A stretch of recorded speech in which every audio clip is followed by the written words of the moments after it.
out of Syria. Syrian President Bashar al-Assad has outlined a plan to help resolve the ongoing crisis in his country politically.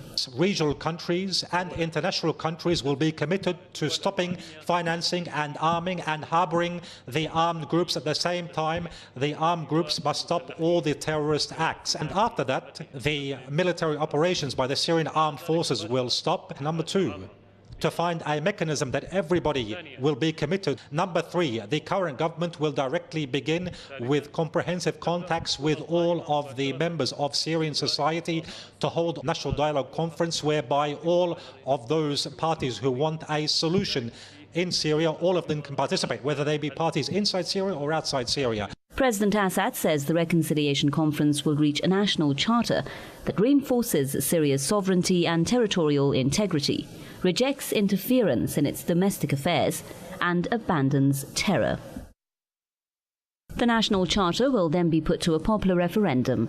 After its approval, a government formed of all Syrian groups would abide by the laws which were agreed upon in the National Reconciliation Conference, including the election law. President Assad stressed his government is ready for talks with anyone who cares about the security of Syria. We will hold dialogue with political parties and individuals who didn't sell our country to strangers. We will hold dialogue with those who laid down arms.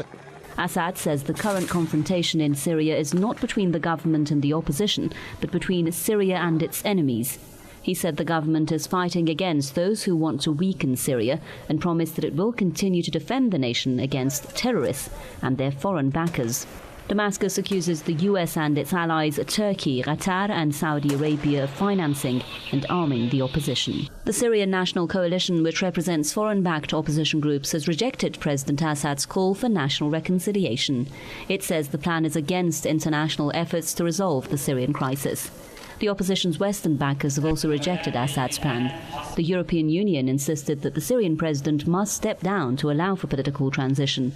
Britain accused Assad of giving empty promises. The opposition and their foreign supporters have at various occasions rejected talks with the government.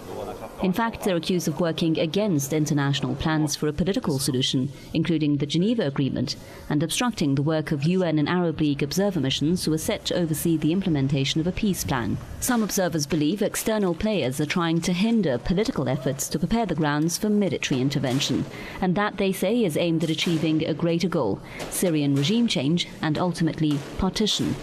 But so far, these goals are far from being achieved, as it seems government troops are simply too tough to be defeated.